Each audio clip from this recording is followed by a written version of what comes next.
महान विदुषी लेखिका स्वस्ति धाम प्रणेता गणिनी आर्यिका भारत गौरव श्री स्वस्ति भूषण माता जी का 27वां पावन वर्षा योग अतिशय क्षेत्र बाड़ा पदमपुरा राजस्थान में होने जा रहा है। वर्षा योग हेतु मंगल वर्षा योग कलश स्थापना समारोह 17 जुलाई को दोपहर 1 बजे से आयोजित होगा। इस पुण्य अवसर पर आपके पास है वर्षा योग कलश प्राप्त करने का अनुपम अवसर। गुरु कृपा कलश 5,11,000 एवं सिद्धि कलश 1,11,000। अपनों के सुख शांति समृद्धि हेतु कलश अवश्य आरक्षित कराएं। अधिक जानकारी एवं कलश बुकिंग हेतु दिए गए नंबरों पर संपर्क करें। शास्त्र में एक कथा आती है, एक नाम भी, उसमें तो नाम भी आए हुए, मुझे नाम याद नहीं है, कि शादी हुई, लड़की की शादी हुई, ससुराल चली गई। ससुराल से पीहर वापस लेकर आते हैं, लेकिन कंवर साहब ने नहीं भेजा। साले साहब 1 बार लेने गए, 2 बार लेने गए, 3 बार लेने गए, 4 बार लेने गए, 1 साल हो गया, 2 साल हो गया, भेजा ही नहीं। अच्छा भाई, एक दिन जब लेने गए तो जो कंवर साहब थे वो खेत पे गए थे। कहाँ गए थे? खेत पे गए थे। बोले ये मौका अच्छा है।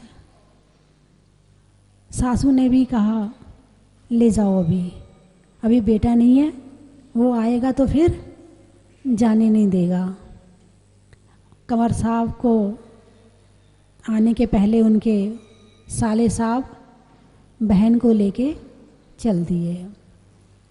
कंवर साहब लौट कर के आए खेत से, पूछा कहाँ है पत्नी?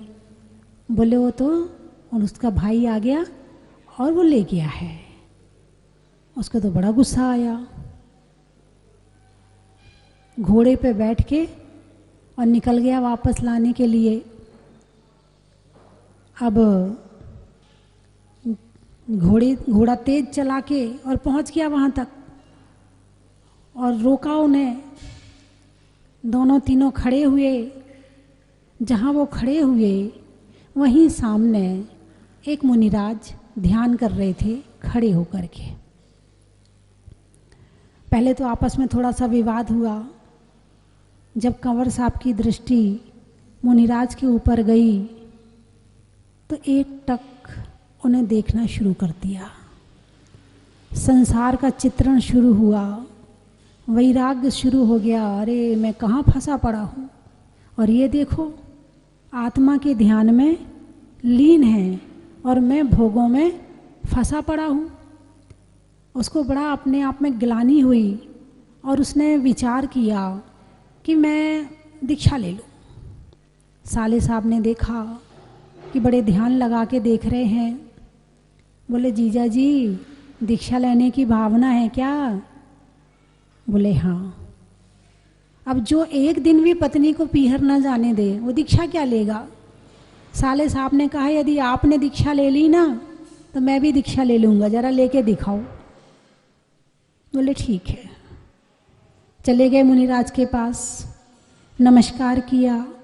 मुनिराज ने अपना ध्यान खोला, इन्होंने दीक्षा की प्रार्थना करी, दीक्षा हो गई, दीक्षा हो गई।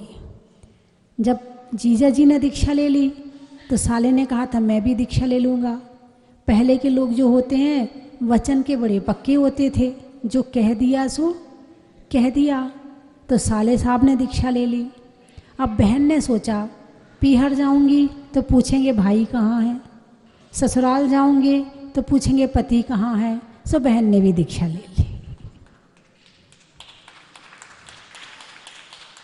जीवन के किसी भी पल में वैराग्य उमड़ सकता है। संसार में रहकर प्राणी संसार को तज सकता है। जीवन के किसी भी पल में कहीं दर देखे विरक्ति, कहीं मृतक देख वैरागी, बिन कारण दीक्षा लेता, वो पूर्वी जन्म का त्यागी। निर्ग्रंथि साधु ही तिने, सद्गुण से सज सकिता है। संसार में रह कर प्राणी संसार को तज सकिता है। आत्मा तो अजर अमर है, तो आयोगिने इस तन की। जैसा है जीवन बनता, वैसी धारा चिंतन की। जो खुद को समझा पाया, वह पर को समझा सकता है। संसार में रह कर प्राणी संसार को तज सकता है। जीवन किसी भी पल में वैराग्य उमड़ सकता है।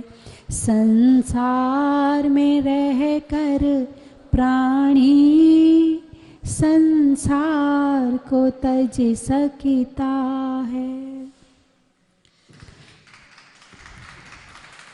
समाप्त करूं क्या प्रवचन?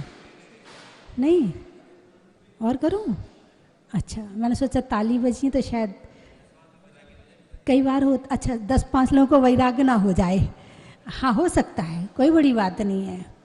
अब जो बात मुझे कहनी है अब वो मैं आपको बताती हूँ कि चर्चा चल रही है दर्शनावरणी कर्म, और दर्शनावरणी कर्म में चक्षु दर्शन। चक्षु दर्शन मतलब आँखों से देखना। देखने का काम कौन कर रहा है? आँख। लेकिन भाव बनाने का काम कौन करता है? मोहिनी कर्म या आत्मा का पुरुषार्थ। या तो कर्म के उदय में भाव बनते हैं, वो औदैहिक भाव कहलाते हैं। और जब हमारी आत्मा का पुरुषार्थ जागृत होता है तो वो दूसरे क्षयोपशमिक भाव हो जाते हैं। और ज़्यादा पुरुषार्थ जागृत हो जाए तो उपशम भाव हो जाते हैं। तो जब हमारी आत्मा का पुरुषार्थ जागृत होता है, जब हमारे शरीर पर, हमारे विचारों पर हमारी चलती है, बात समझने की कोशिश करना, जब हमारे शरीर पर, हमारे विचारों पर, हमारी क्रियाओं पर हमारी आत्मा की चलती है, वो तो हो गया क्षयोपशम भाव। और जब कर्मों की चलती है वो हो गया औदैहिक भाव।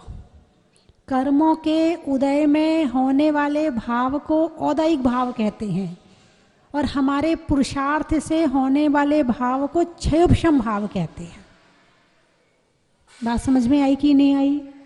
अभी आप यहाँ बैठे हो, कौन से भाव से बैठे हो? औदैहिक भाव से या क्षयोपशम भाव से? पाप कर्म थोड़ा कम हुआ, पुण्य कर्म थोड़ा ज़्यादा हुआ, आपका पुरुषार्थ सफल हुआ और आप यहाँ तक पहुँच गए। यदि कोई कर्म आ जाता बीच में, अंतराय कर्म आ जाता, तो क्या होता? वहाँ कोई ना कोई काम आ जाता। अब क्या करें, हमारे यहाँ रिश्तेदार आ गए, अब क्या करें, हमारे यहाँ ये हो गया, और आप वहीं रह जाते हो। बहुत से रह भी गए होंगे।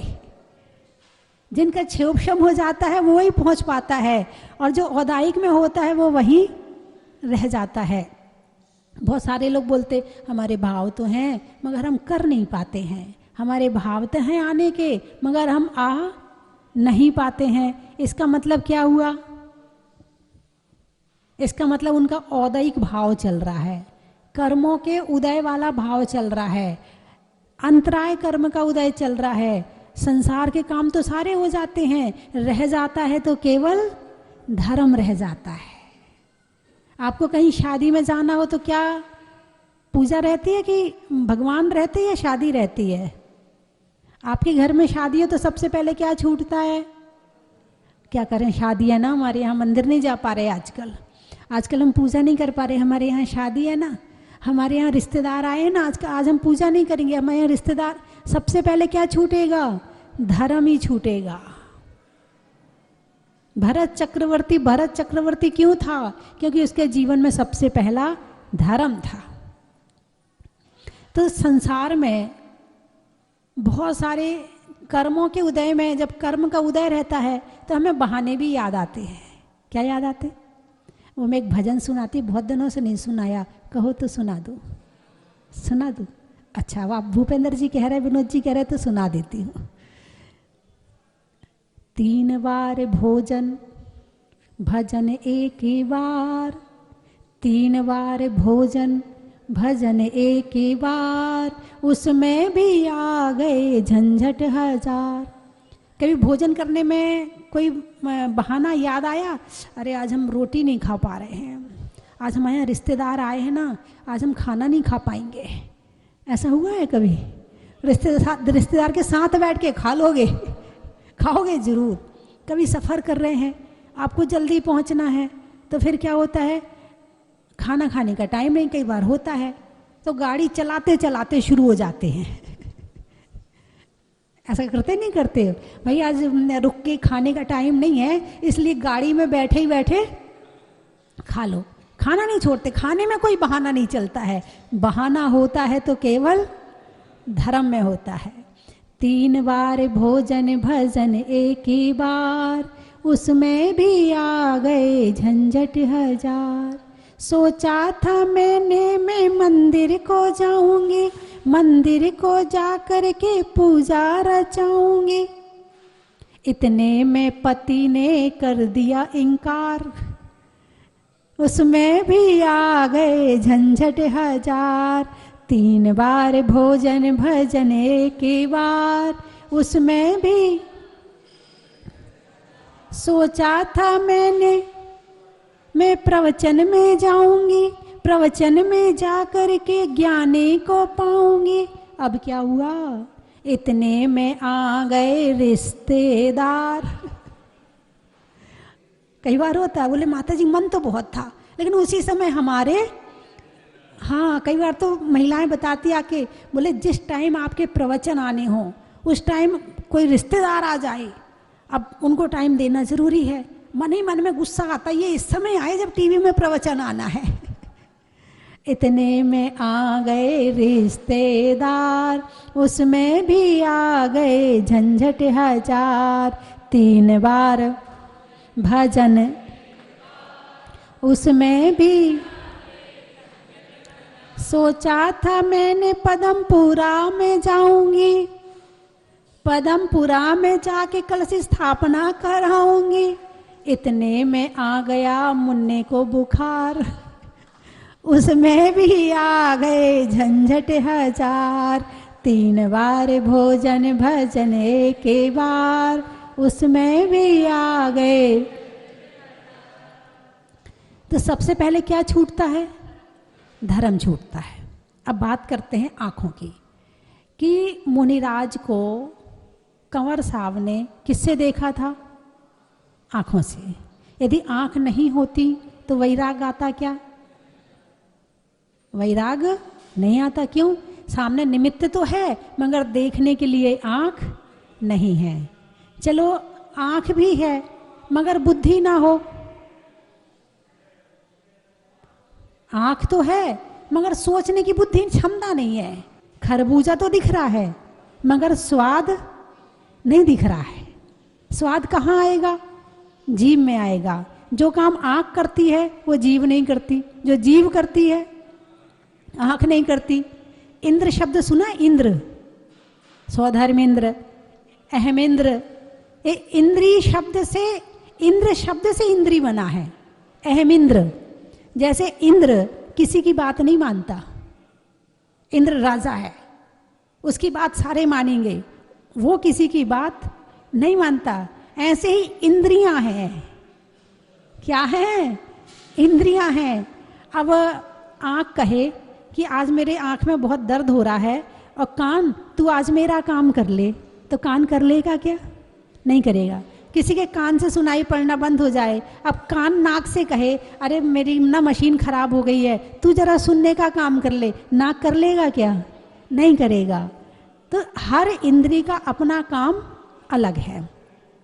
तो कान से सुनाई पड़ रहा, लिखा हुआ शब्द तो दिखता है, लेकिन कान में सुनाई हुआ शब्द आँखों को दिखाई नहीं देता है।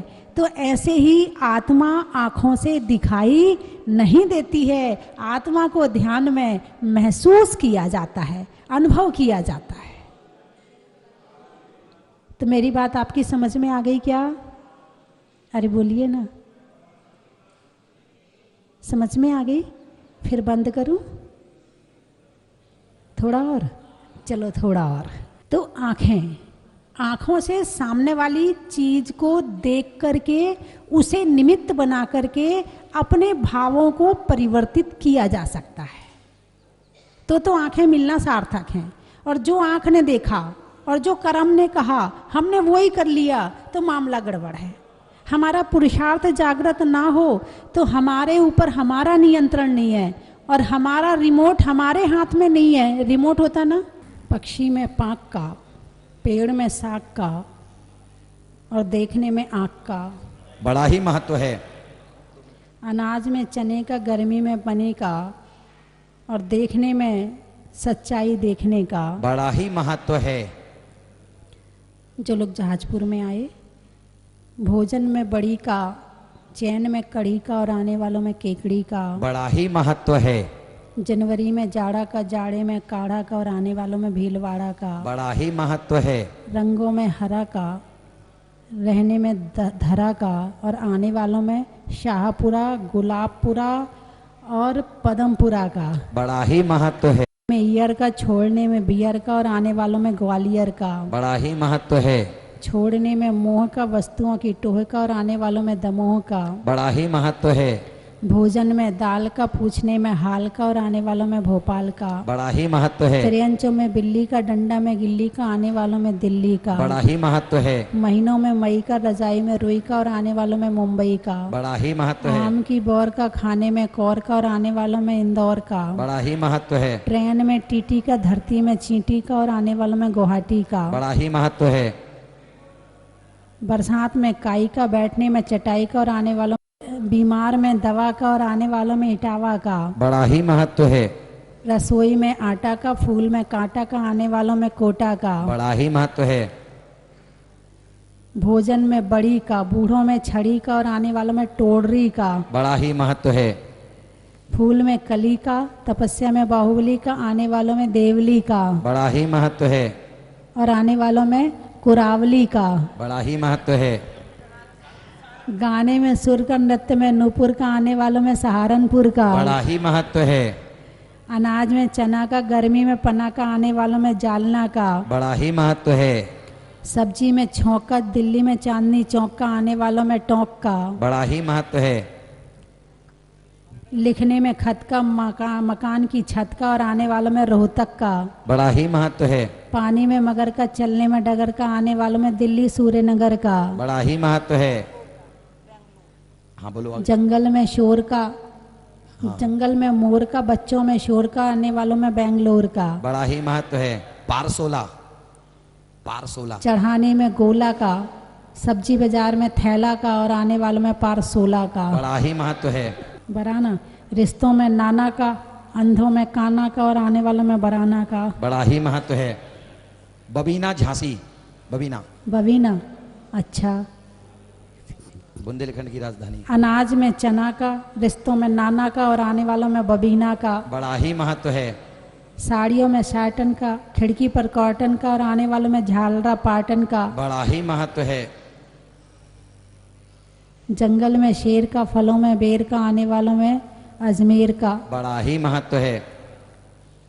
दुगारी, दुगारी, धरती पर नारी का, बोलने में सौरी का और आने वालों में दुगारी का बड़ा ही महत्व है। हो गए। पदम, माताजी 2 लाइन। पदमपुरा में पदम प्रभु का, जहाजपुर में मुनि सुब्रत प्रभु का और चातुर्मास में स्वस्ति भूषण मां गुरु का बड़ा ही महत्व है।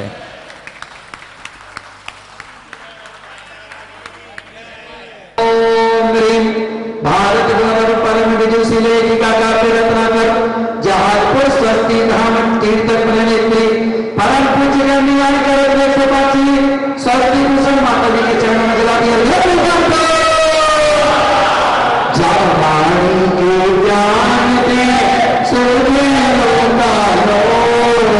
सौवाणी मस्तके नमो सदा दीप्तिमोहनाय।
बोले परम विदुषी लेखिका गणन्यारिका भारत गौरव गुरु मां स्वस्ति भूषण माता जी की, छुल्लिका 105 अरितमती माता जी की। आज का वह शुभ दिन, पावन दिन, जब छुल्लिका 105 अरितमती माता जी का कलश स्थापना समारोह हम यहाँ मना रहे हैं और आशीर्वाद परम विदुषी लेखिका गणन्यारिका स्वस्ति भूषण माता जी का, उनका आदेश हमारे लिए सर्वोपरि है। इसी भावना के साथ हम यहाँ सभी एकत्रित हुए हैं। कहते हैं कि गुरु ही एक पूर्ण माँ होती है और जो अरितमती माता जी है वो गुरु माँ स्वस्ति भूषण की गर्भ अवस्था की माता जी हैं और जो आज हमारे बीच छुल्लिका के पद पर विराजमान हैं। और कहते हैं ये गुरु की भी माँ है, जो गुरु की भी माँ है पहले गुरु माँ है, क्योंकि अगर ये नहीं होती तो आज हमारे बीच स्वस्ति भूषण माता जी नहीं होती, एक ऐसी हस्ती नहीं होती कि जिन्होंने आज जन जन में धर्म की प्रभावना का झंडा फैलाया है। चाहे वो राजस्थान प्रांत हो, चाहे वो हरियाणा प्रांत हो, चाहे वह यूपी हो, चाहे वह बिहार हो। बिहार में स्थित तीर्थराज सम्मेश शिखर जी की जिन्होंने 121 वंदनाएं की हो, जिनकी लेखनी से 100 से भी अधिक कृतियां पूर्ण हो चुकी हो, जिनके द्वारा भिन्न भिन्न पंच कल्याणक बड़े बड़े प्रतिष्ठा महोत्सव संपन्न हो चुके हो, जिनके सानिध्य में जिनके कर कमलों से हजारों वेदी प्रतिष्ठा हो चुकी हो, जिन्होंने हजारों संस्कार शिविर लगाए हैं, ध्यान शिविर लगाए हैं, जेल में प्रवचन करके ना जाने कितने कैदियों को पूज्य गुरु मां स्वस्ति भूषण माता जी ने धर्म की राह दिखाई है।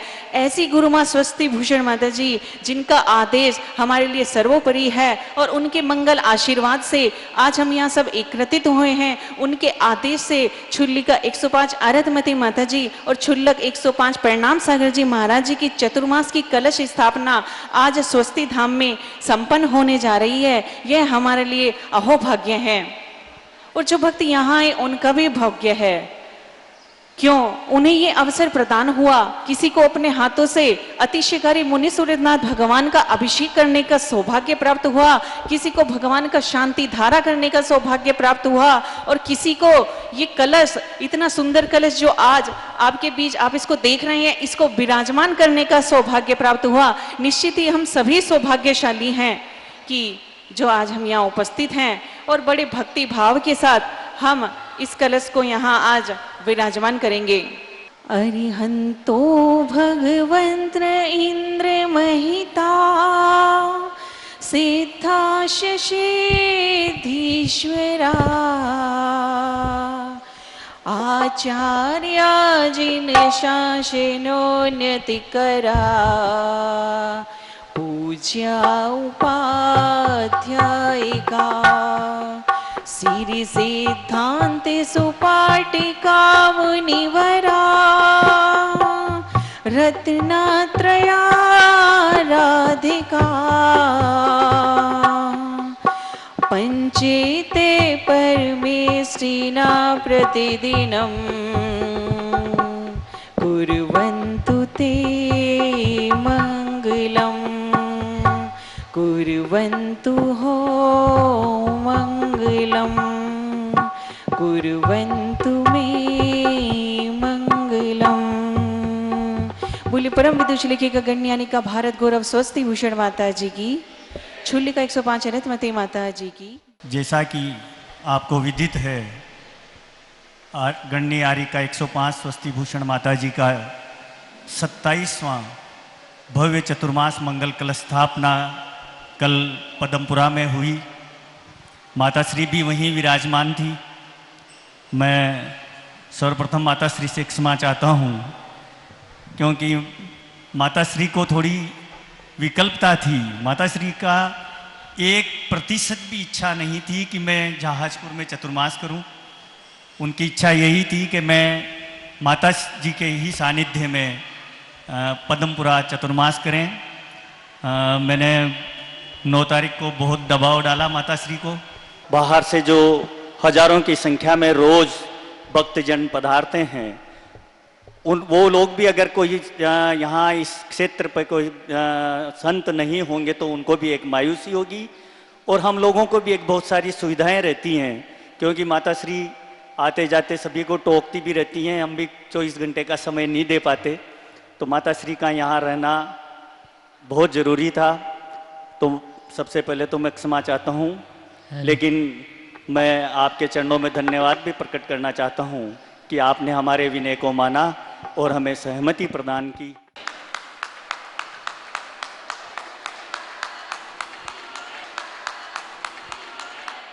स्वस्ति भूषण माता जी की ना होने पर भी आपने चतुर्मास करने का आशीर्वाद हम सभी को दिया है। 4 महीने तक आपके द्वारा धर्म की गंगा प्रवाहित होगी एवं क्षेत्र पर आए हुए श्रावकगण आपका आशीर्वाद लेकर के धन्य होंगे। आप हमारे लिए चतुर्मास कलश स्थापना की अनुमति प्रदान करने की कृपा करें।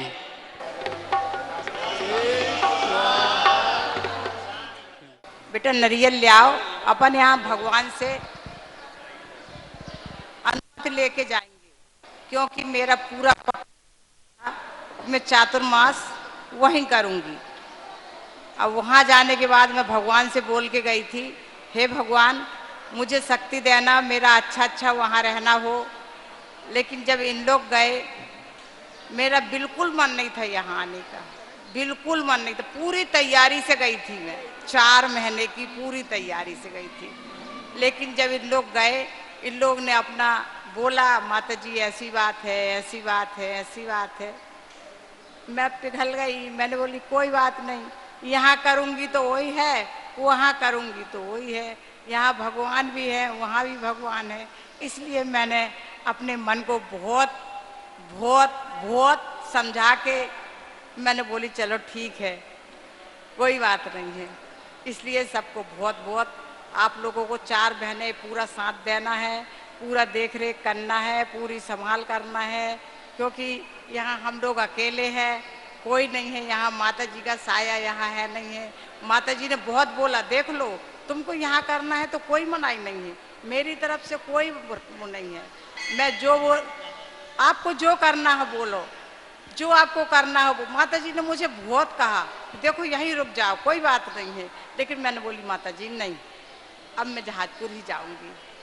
फिर मैंने यहाँ आने का जो बोली आर का 105 स्वस्ति भूषण माता जी की।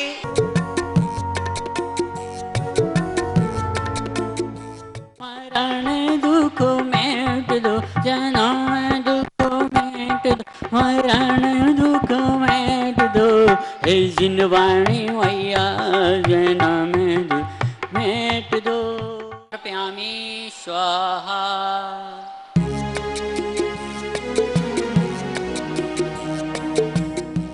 श्रीफले शोभितं मंगल कलश स्थापनं करोमि स्वाहा।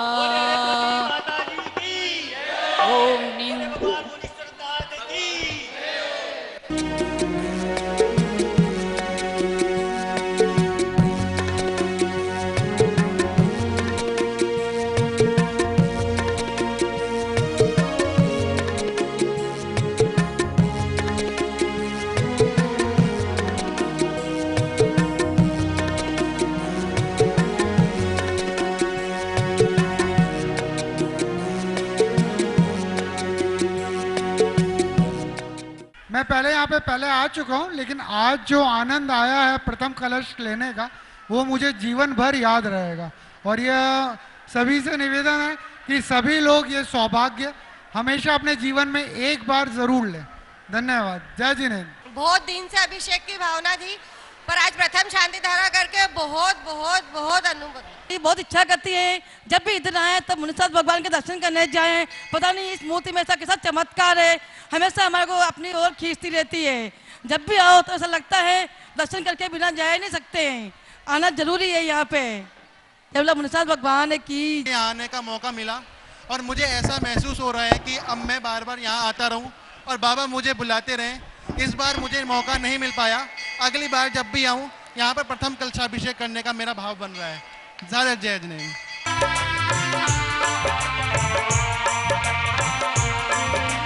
चलो रे चलो रे चलो, चलो रे चलो रे चलो।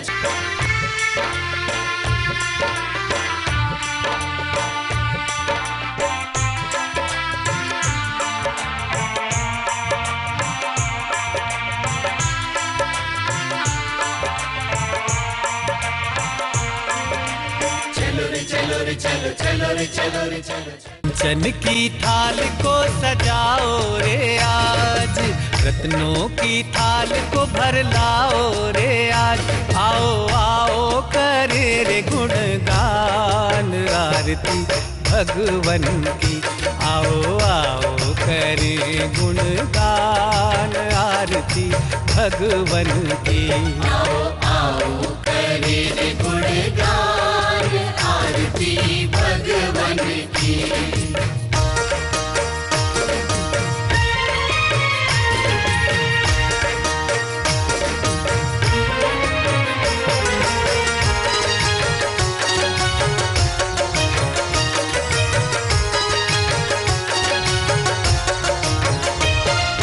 पिता सुमित्र के राज दुलारे, माँ पद्मा जी के नैनों के तारे। पिता सुमित्र के राज दुलारे, माँ पद्मा जी के नैनों के तारे। राजगृही में जन्म लियो आप, राजगृही में जन्म लियो आप। आओ आओ मनाए खुशी आज आरती भगवन की। आओ आओ करे गुणगान आरती भगवन की। आओ आओ करे गुणगान आरती भगवन की।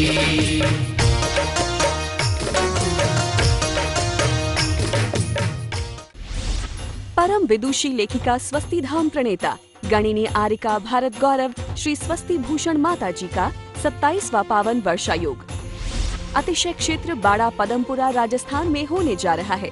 वर्षायोग हेतु मंगल वर्षायोग कलश स्थापना समारोह 17 जुलाई को दोपहर 1 बजे से आयोजित होगा। इस पुण्य अवसर पर आपके पास है वर्षा योग कलश प्राप्त करने का अनुपम अवसर। गुरु कृपा कलश 5,11,000 एवं सिद्धि कलश 1,11,000। अपनों के सुख शांति समृद्धि हेतु कलश अवश्य आरक्षित कराएं। अधिक जानकारी एवं कलश बुकिंग हेतु दिए गए नंबरों पर संपर्क करें। परम विदुषी लेखिका गणिनी आरिका रत्न श्री 105 स्वस्ति भूषण माता जी, जिन्होंने मात्र 20 वर्ष में 100 से भी अधिक किताबें लिखकर जैन समाज को अनूठा योगदान दिया है। बड़े बड़े विधान जैसे कल्पद्रुम महामंडल विधान, सिद्ध चक्र महामंडल विधान, इंद्रध्वज महामंडल विधान एवं विशेष जिनपद पूजांजलि आदि महत्वपूर्ण साहित्य बहुत ही सरल व सुबोध शैली में लिखे हैं, जिसमें गद्य एवं पद्य साहित्य भी समाहित है। इन महान साहित्यों को पढ़कर आप भी अपने ज्ञान का विकास कर सकते हैं। साहित्य प्राप्त करने हेतु आज ही संपर्क करें। संपर्क सूत्र 7906062500 98683 45768।